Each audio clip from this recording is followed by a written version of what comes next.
Welcome to Keshav solution. Students, पिछली class में हम लोगों ने पढ़ा था कि क्या गॉस लॉ होता है और कुछ फ्लक्स की मैंने डेफिनेशन आपको बताई थी। ठीक है, आज की क्लास में हम पढ़ेंगे कि विद्युत क्षेत्र की तीव्रता, किसी बिंदु पर अगर हमें विद्युत क्षेत्र की तीव्रता निकालनी है तो उसके लिए अपन किस तरह से विद्युत क्षेत्र की तीव्रता किसी एक पर्टिकुलर बिंदु पे निकालेंगे। तो उसके लिए अपन दो डेरिवेशन करेंगे जो आपके एग्जाम के लिए बहुत ज़्यादा इम्पोर्टेंट होने वाले हैं। ठीक है, तो मैं आपको बताऊंगा सबसे पहले कि निरक्षीय स्थिति और अक्षीय स्थिति में विद्युत क्षेत्र की तीव्रता कैसे निकालते हैं उस पर अपन बात करेंगे। स्टूडेंट्स, अगर आप इस चैनल पर नए आए हो तो सबसे पहले इस चैनल को आप सब्सक्राइब कर लीजिएगा और साइड में बेल आइकन दबा होगा, बेल आइकन दबा के इस चैनल से जुड़ जाइएगा। तो चलो दोस्तों, अपन स्टार्ट करते हैं। मैंने बताया था अक्षीय स्थिति में विद्युत क्षेत्र की तीव्रता निकालने के लिए व्यंजक स्थापित करेंगे। अक्षीय स्थिति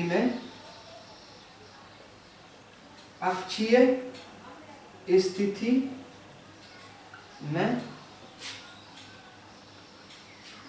विद्युत क्षेत्र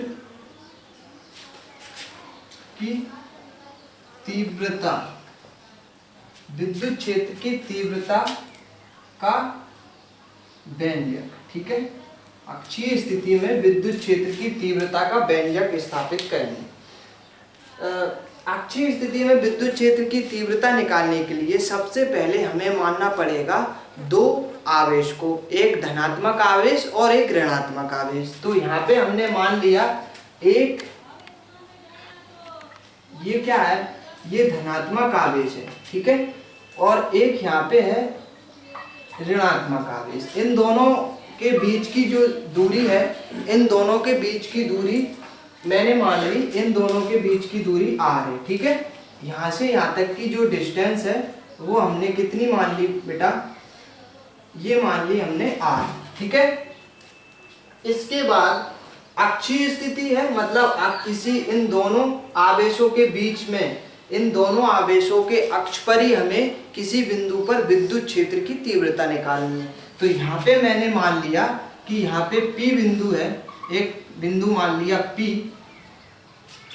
एक बिंदु मैंने मान लिया यहाँ पे, ये बिंदु मैंने P मान लिया। इस पर मुझे विद्युत क्षेत्र की तीव्रता निकालनी है। ध्यान से देखते जाना। ठीक है, ये दो आवेश मैंने मान लिए, तो इससे मैंने यहाँ पे कोई बिंदु, इन दोनों आवेशों के बीच में एक बिंदु है O। ठीक है, इन दोनों आवेशों के बीच में मैंने बिंदु O मान लिया और इसकी r डिस्टेंस ना मान करके हमने इसकी डिस्टेंस मान ली 2l। 2l इसलिए मानना है क्योंकि इन दोनों आवेशों के बीच में बिंदु O माना है, तो यहाँ से यहाँ तक के बीच की डिस्टेंस कितनी हो जाएगी, l हो जाएगी। यहाँ से यहाँ तक की बीच की डिस्टेंस और यहाँ से यहाँ तक के बीच की डिस्टेंस भी कितनी हो जाएगी, l हो जाएगी स्टूडेंट्स। ठीक है, तो इन दोनों के बीच की, एक धनात्मक आवेश और एक ऋणात्मक आवेश के बीच की डिस्टेंस मैंने, बीच की जो दूरी है 2l मान ली। ठीक है, अब इस P बिंदु की, इस P बिंदु से, इस P बिंदु की इस O बिंदु से दूरी कितनी हो जाएगी, कितनी दूरी मान ली मैंने, यहाँ से यहाँ तक की जो दूरी है वो मैंने r मान ली। ठीक है, कितनी डिस्टेंस मान ली, r। ठीक है, ध्यान से समझते जाना, कंफ्यूज मत हो जाना। मैंने किसी एक आवेश से बीच की दूरी नहीं मानी है। अगर मैं एक आवेश से इस बिंदु के बीच की दूरी मानता तो अलग अलग दूरियां मुझे लेना पड़ती। ठीक है, तो इसलिए मैंने इन दोनों आवेशों के बीच में एक ऐसा बिंदु मान लिया जहाँ पे O, जिसकी डिस्टेंस इस आवेश से L और इस आवेश से L, मतलब बराबर दूरी पर ये बिंदु मैंने माना। ठीक है, अब इस O बिंदु से P की दूरी कितनी मान ली, r मान ली। ठीक है, अब इसका हमें व्यंजक स्थापित करना है, मतलब विद्युत क्षेत्र की तीव्रता निकालनी है। तो बताओ बेटा, जब यहाँ पे P बिंदु है तो ऋणात्मक आवेश इस बिंदु को क्या करेगा, ऋणात्मक आवेश है तो इस बिंदु को क्या करेगा, ये रिपेल करेगा, मतलब प्रतिकर्षित करेगा।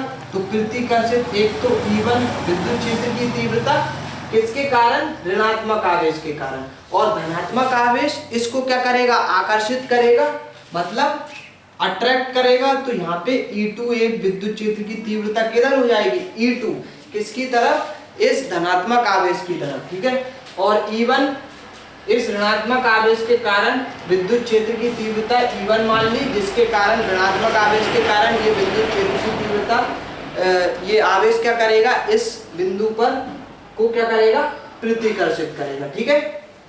तो धनात्मक आवेश क्या कर रहा है, इसको आकर्षित कर रहा है, धनात्मक आवेश आकर्षित कर रहा है, और ऋणात्मक आवेश क्या कर रहा है स्टूडेंट्स, ऋणात्मक आवेश क्या कर रहा है,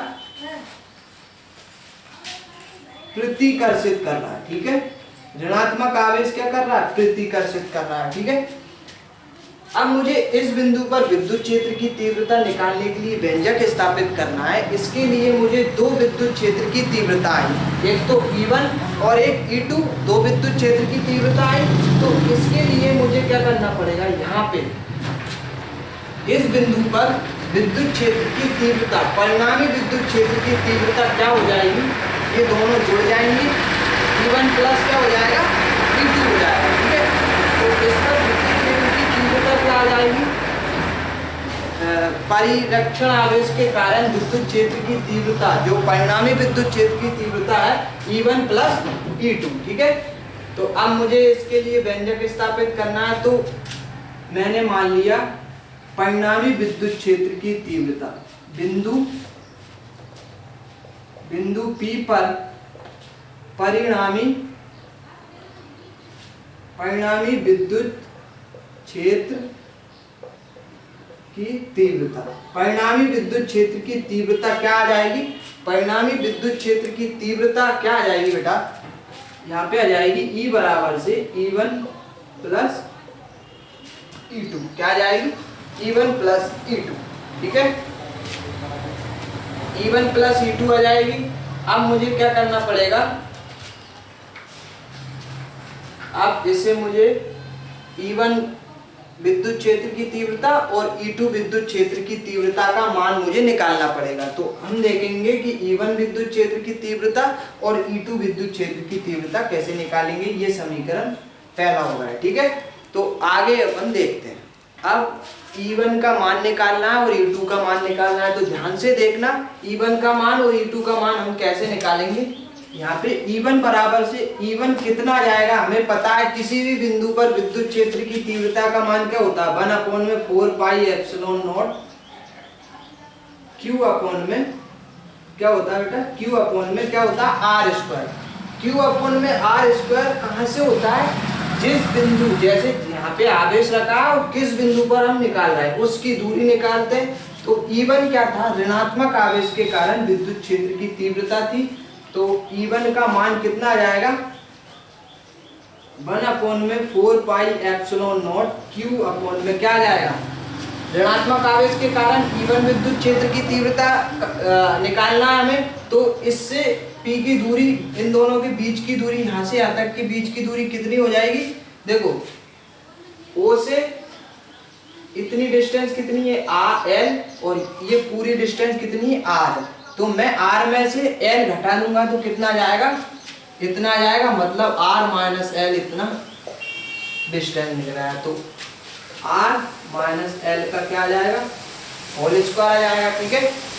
ऐसे ही E2 का मान कितना आ जाएगा, E2 बराबर से कितना आ जाएगा, 1/4 pi epsilon not Q upon में धनात्मक आवेश के बीच की दूरी, धनात्मक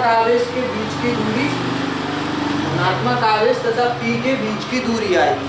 तो कितना आ जाएगा, ये कितना डिस्टेंस कितना आ जाएगा बेटा, इतनी बीच की दूरी कितनी आ जाएगी, Q और P के बीच की दूरी कितनी आ जाएगी, इतनी दूरी तो कितनी है, R है, और ये R में L और जोड़ दूंगा तो ये पूरी दूरी मुझे मिल जाएगी R प्लस L, ठीक है।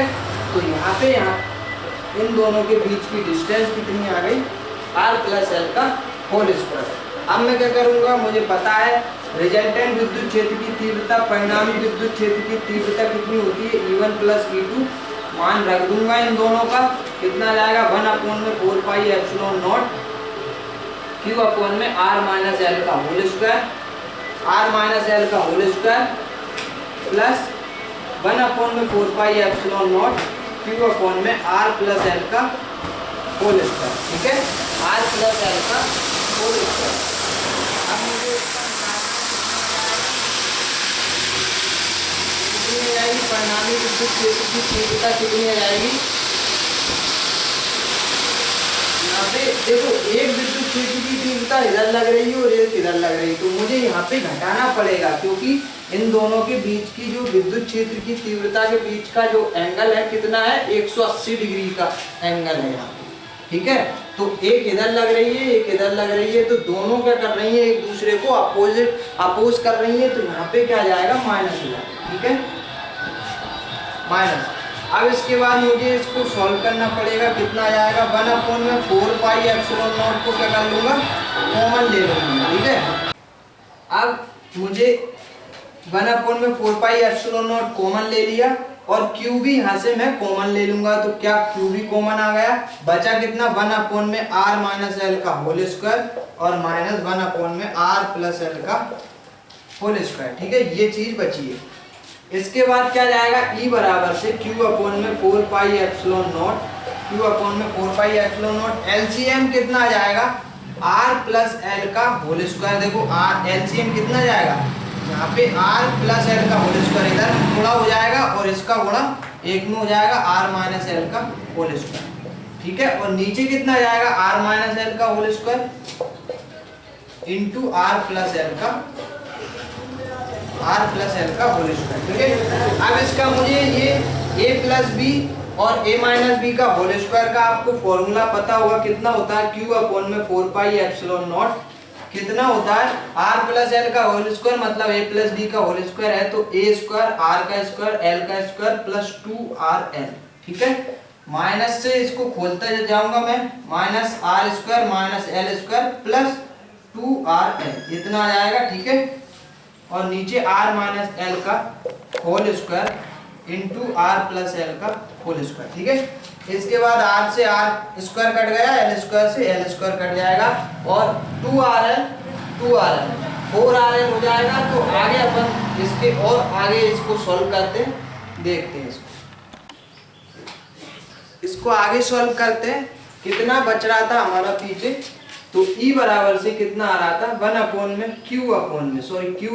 4πε0 अंदर क्या बच रहा था, इसमें 4RL इतना बच रहा था, नीचे कितना बच रहा था, R प्लस L का होल स्क्वायर और R माइनस L का होल स्क्वायर इतना बच रहा था, ठीक है। इसके बाद इसको और आगे सॉल्व करेंगे तो कितना आ जाएगा, इसको और आगे सॉल्व करेंगे तो Q/में 4πε0 इंटू 4RL अपॉन में, देखो ये whole square R plus L का होल स्क्वायर पूरे पे होल स्क्वायर है, R माइनस L का होल स्क्वायर पूरे पे होल स्क्वायर है, तो मैं टोटल होल स्क्वायर रख दूंगा, तो R plus L R minus L इस पे पूरे पे क्या आ गया, होल स्क्वायर आ गया, ठीक है। अब इसको आगे सॉल्व करेंगे, कितना आ जाएगा, Q/में 4πε0 इंटू 4RL अपॉन में कितना आ जाएगा, R square minus L square का होल स्क्वायर, ठीक है, R square minus L square का होल स्क्वायर इसमें आ जाएगा, ठीक है। इसको आगे सॉल्व करेंगे, ये तो क्या आ गया, ये अपने पास पूरी परिणामी विद्युत क्षेत्र की तीव्रता आ गई। अच्छी स्थिति में परिणामी विद्युत क्षेत्र की तीव्रता कैसे निकालते हैं, ठीक है, ये आ गया। अब मुझे इसको आगे मानना पड़ेगा कि परिरक्षण आवेश अपन ने क्या माना था और परिरक्षण आवेश कितना होता है। तो देखो आगे इसको और कैसे सोल्व करते हैं। आगे करने के लिए 1/4πε0 2 का मैंने मल्टीप्लाई कर दिया, देखो 4 में से मैंने 2 बाहर ले लिए और कितना आ जाएगा 2QRL अपॉन में R square minus L square का होल स्क्वायर कितना आ गया। अब 2QRL, ये 2QRL जो है वो कितना आ जाएगा, P आ जाएगा। तो आपको इतना ही सॉल्व करना है कि अक्षीय स्थिति में परिणामी विद्युत क्षेत्र की तीव्रता कितनी आती है।